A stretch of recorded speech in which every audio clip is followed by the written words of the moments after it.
আসসালামু আলাইকুম। সিলেট স্টুডিও থেকে চ্যানেল এস সিলেটের খবরে সবাইকে স্বাগত। সঙ্গে আছি সেগুপ্তা জাহান রাইজা। খবরের শুরুতেই জানিয়ে দিচ্ছি শিরোনাম।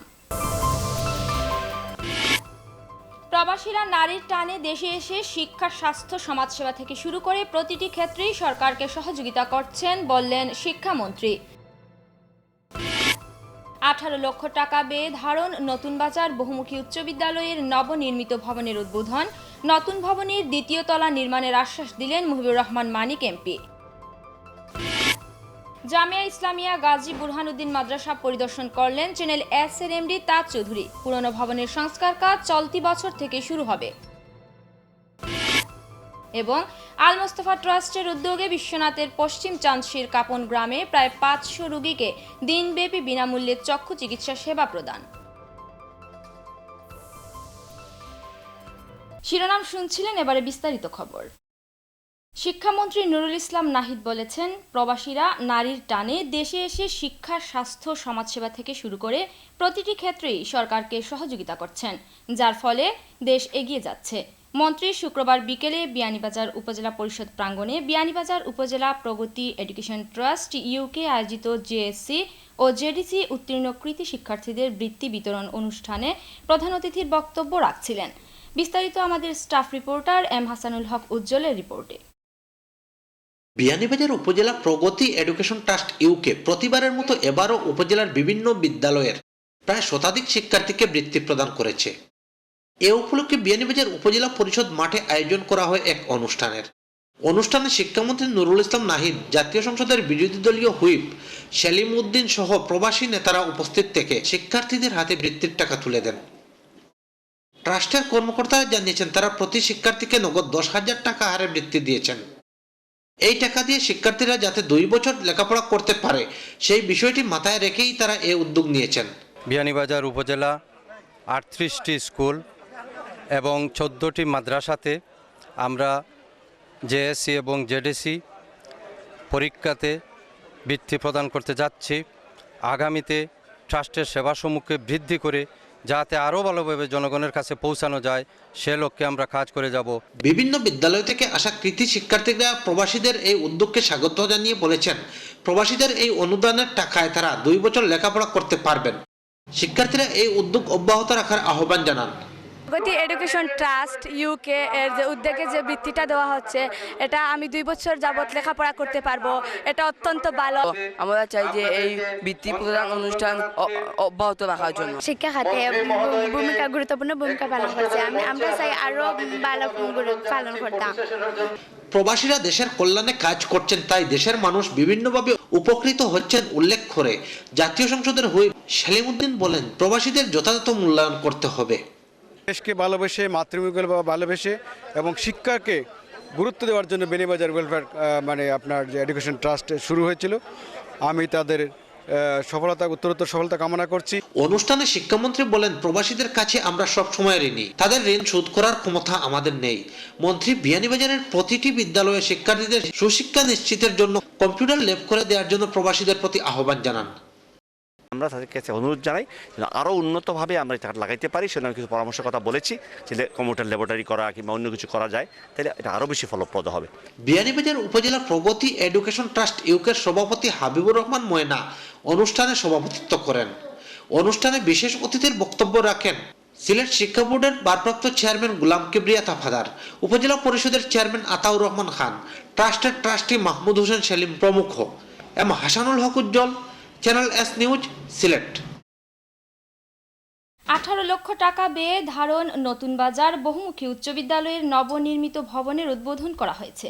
সোমবার ফলক উন্মোচনের মধ্য দিয়ে নবনির্মিত ভবনের আনুষ্ঠানিক শুভ উদ্বোধন করেন মুহিবুর রহমান মানিক এমপি। এ উপলক্ষে ছাতক উপজেলা ভাইস চেয়ারম্যান আবু শাহাদাত মোহাম্মদ লাহিনের সভাপতিত্বে অনুষ্ঠানে মুহিবুর রহমান মানিক বলেন, বর্তমান সরকার শিক্ষা খাতে সর্বোচ্চ বরাদ্দ দিয়ে আগামী প্রজন্মকে আধুনিক তথ্য প্রযুক্তি নির্ভর হিসেবে গড়ে তোলার লক্ষ্যে নিরলসভাবে কাজ করে যাচ্ছে। তিনি ধারণ নতুন বাজার বহুমুখী উচ্চ বিদ্যালয়কে কলেজে রূপান্তরিত সহ নতুন ভবনের দ্বিতীয় তলা নির্মাণের আশ্বাস প্রদান করেন।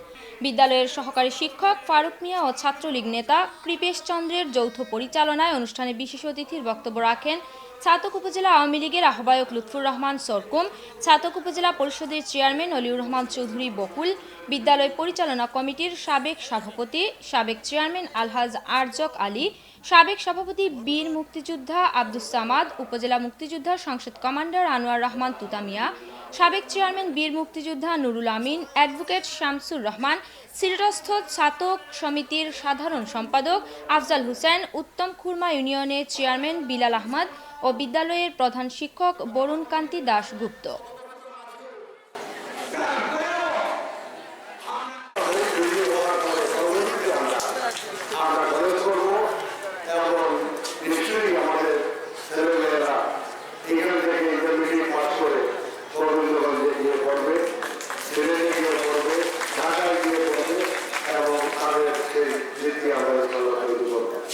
জাতিসংঘে নিযুক্ত বাংলাদেশের সাবেক স্থায়ী প্রতিনিধি ও সাবেক রাষ্ট্রদূত ডক্টর AK আব্দুল মোনেম বলেছেন, একটি সুখী সুন্দর দেশ গঠনে সবাইকে আন্তরিক হয়ে কাজ করতে হবে। বিশেষ করে সমাজের অবহেলিত জনসাধারণের মৌলিক চাহিদা পূরণে ও তাদের কল্যাণ সাধনে দল মত নির্বিশেষে সকলকে ঐক্যবদ্ধ হওয়া প্রয়োজন। Greater Lamakazi welfare association UK আয়োজিত ৮ম চক্ষু শিবিরের তৃতীয় ক্যাম্পে প্রধান অতিথির বক্তব্যে তিনি আরও বলেন, বর্তমান সরকারের সফল প্রধানমন্ত্রী শেখ হাসিনার হাত ধরে দেশ আজ সামনের দিকে এগিয়ে যাচ্ছে।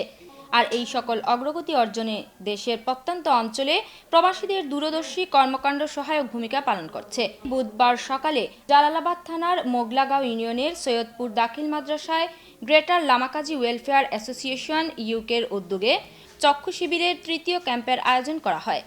গ্রেটার লামাকাজি ওয়েলফেয়ার অ্যাসোসিয়েশন UK'র সভাপতি মোহাম্মদ শাহনুরের সভাপতিত্বে অনুষ্ঠানে বিশেষ অতিথির বক্তব্য রাখেন ছাতক উপজেলা পরিষদের চেয়ারম্যান অলিউর রহমান চৌধুরী বকুল, বিশিষ্ট শিক্ষাবিদ সেলিনা মোমেন, গ্রেটার লামাকাজি ওয়েলফেয়ার অ্যাসোসিয়েশন UK'র প্রতিষ্ঠাতা সভাপতি ও অন্যান্য পৃষ্ঠপোষক মোহাম্মদ হিরণ মিয়া, সাবেক সভাপতি দৌলত খান বাবুল। অনুষ্ঠানে স্বাগত বক্তব্য রাখেন সংগঠনের বাংলাদেশ কমিটির সাবেক সভাপতি ডক্টর শাহনুর হোসাইন। অন্যান্যের মধ্যে বক্তব্য রাখেন সংগঠনের বাংলাদেশ কমিটির সাবেক সহ সভাপতি হাজী শামসুদ্দিন, সাবেক জয়েন্ট সেক্রেটারি ফয়সাল আহমদ। ৮ম চক্ষু শিবিরের তৃতীয় ক্যাম্পে ৪৬২ জন চোখের রোগীকে চিকিৎসা সেবা প্রদান করা হয়। এর মধ্যে ৩২০ জনকে ঔষধ, ১৫২ জনকে চশমা প্রদান করা হয় এবং ৩১ জনকে ভার্ড চক্ষু হাসপাতালে নিয়ে অপারেশন করা হয়। বিশ্বনাথ উপজেলার দৌলতপুর আদর্শ উচ্চ বিদ্যালয়ের ৬ষ্ঠ থেকে নবম শ্রেণীর ১৭০ জন মেধাবী শিক্ষার্থীদের মধ্যে শিক্ষা উপকরণ বিতরণ করা হয়েছে। রোববার প্রবাসীদের অর্থায়নে ও বৃহত্তর সিলেট এডুকেশন ট্রাস্টের বাংলাদেশ প্রতিনিধি আশরাফুল ইসলাম খান সুহেল, আলমগীর হোসেন ও রুহেল মিয়া কালুর যৌথ উদ্যোগে শিক্ষার্থীদের মধ্যে উন্নতমানের স্কুল ব্যাগ বিতরণ করা হয়। যুক্তরাজ্য প্রবাসী মনির খান, নুরুল ইসলাম খান, তারিস মিয়া, কদরউদ্দিন আনসার হাবিব, কামাল হোসেন, মাসুক মিয়া, আব্দুস সুফান পায়েল ও মকসুদ আলীর অর্থায়নে দৌলতপুর আদর্শ উচ্চ বিদ্যালয় অ্যান্ড কলেজে এ উপলক্ষে আয়োজিত অনুষ্ঠানে বক্তারা বলেন, যুক্তরাজ্য প্রবাসী সহ শিক্ষানুরাগীদের এ সহযোগিতাকে সার্থক করতে হলে আমাদের শিক্ষার্থীদের ভালো ফলাফল অর্জন করতে হবে। বিদ্যালয় পরিচালনা কমিটির সভাপতি হাজী তাহির আলীর সভাপতিত্বে অনুষ্ঠানে প্রধান অতিথির বক্তব্য রাখেন দৌলতপুর ইউনিয়নের সাবেক চেয়ারম্যান আমির আলী। বিশেষ অতিথির বক্তব্য রাখেন সমাজসেবক আজির হোসেন, প্রধান শিক্ষক নিরঞ্জন কুমার দাস, সহকারী শিক্ষক আজহারুল ইসলাম, বৃহত্তর সিলেট এডুকেশন ট্রাস্টের বাংলাদেশ প্রতিনিধি আশরাফুল ইসলাম সুহেল, প্রবাসী সিরাজুল ইসলাম, সাদিকুর রহমান, নুরুল ইসলাম লোকুস, শিক্ষানুরাগী মতিন খান, জামাল উদ্দিন, মাওলানা আব্দুল মুকিত ও রুহেল মিয়া কালু। আমাদের প্রোটোকল একটু বেশি হয়। প্রবাসীরা দেশে ও প্রবাসে কমিউনিটির সেবা সহ বিভিন্ন সেক্টরে বিশেষ অবদান রেখে বাংলাদেশকে বহির্বিশ্বে উঁচু আসনে নিয়ে যাচ্ছেন। তাই প্রবাসীদের অবদান দেশের মানুষ সবসময় কৃতজ্ঞ চিত্তে স্মরণ করে। যুক্তরাজ্য প্রবাসী বিশিষ্ট সমাজসেবী কমিউনিটি ব্যক্তিত্ব হাজী উস্তার মিয়ার উদ্যোগে দয়ামির ইউনিয়নের নতুন বাজারে শীতবস্ত্র বিতরণ ও সমাবেশ অনুষ্ঠানে বক্তারা এসব কথা বলেন। অনুষ্ঠানে প্রধান অতিথি ছিলেন ইয়াহিয়া চৌধুরী MP। বিশেষ অতিথি ছিলেন ওসমানীনগর থানা জাতীয় পার্টির আহ্বায়ক সুফি মাহমুদ ও প্রজন্ম লীগ সিলেট জেলার নেতা শিমুল আহমদ। আলহাজ সৈয়দুল ইসলাম সৈয়দের সভাপতিত্বে অনুষ্ঠানে বক্তারা আরও বলেন, যুক্তরাজ্য প্রবাসী বিশিষ্ট সমাজসেবী হাজী উস্তার মিয়া দীর্ঘদিন থেকে এলাকার অসহায় ও দুস্থ মানুষের কল্যাণে কাজ করে যাচ্ছেন। এলাকার মানুষ তার মতো মহতী ও দানশীল ব্যক্তিত্বকে পেয়ে গর্বিত এবং তার দানশীলতা ভবিষ্যতেও অব্যাহত থাকবে বলে বক্তারা আশাবাদ ব্যক্ত করেন। অনুষ্ঠানে 400 জন গরিব ও অসহায় মানুষের মাঝে কম্বল, শাড়ি, চাদর ও টুপি বিতরণ করা হয়। জগন্নাথপুর উপজেলার পাটলি ইউনিয়নে পাটলি সারংবাড়ি ট্রাস্টের উদ্যোগে রোববার এলাকার দরিদ্র লোকজনের মধ্যে শাড়ি ও লুঙ্গি বিতরণ করা হয়েছে। এ উপলক্ষে পাটলি সারংবাড়ি ট্রাস্টের সভাপতি হাজী মোহাম্মদ আব্দুল মোসাব্বির দুদুর সভাপতিত্বে এক সভা অনুষ্ঠিত হয়। এতে বক্তব্য রাখেন পাটলি ইউনিয়নের ভারপ্রাপ্ত চেয়ারম্যান নজরুল ইসলাম, মোহাম্মদ আসাদুর রাজা চৌধুরী, ইউপি সদস্য মোহাম্মদ জসিমউদ্দিন ফারুক, মোহাম্মদ আব্দুর রাজ্জাক, মোহাম্মদ নূরে জামাল মাসুম, প্রবাসী মোহাম্মদ নূর মিয়া, ওয়াহিদুর রাজা চৌধুরী, আসাব মিয়া, মুক্তার মিয়া, আব্দুল মুমিন। সভায় বক্তারা গরিব ও অসহায় মানুষের কল্যাণে অব্যাহতভাবে কাজ করার জন্য সারংবাড়ি ট্রাস্টের উদ্যোক্তাদের প্রতি কৃতজ্ঞতা প্রকাশ করেন। সভা শেষে ইউনিয়নের বিভিন্ন গ্রামের 3 শতাধিক নারী পুরুষের মাঝে শাড়ি, কাপড় ও লুঙ্গি বিতরণ করা হয়েছে। এসব শাড়ি ও লুঙ্গি পেয়ে দুস্থ মানুষেরা সারংবাড়ি ট্রাস্টের দাতাদের প্রতি প্রাণ ভরে দোয়া করেন। খবরে নিচ্ছে ছোট্ট একটা বিরতি, সঙ্গেই থাকুন। ফিরে অন্যান্য খবরের সাথে আরো যা থাকছে। জামিয়া ইসলামিয়া গাজী বুরহানুদ্দিন মাদ্রাসা পরিদর্শন করলেন চ্যানেল এস এর এমডি তাজ চৌধুরী। পুরনো ভবনের সংস্কার কাজ চলতি বছর থেকে শুরু হবে।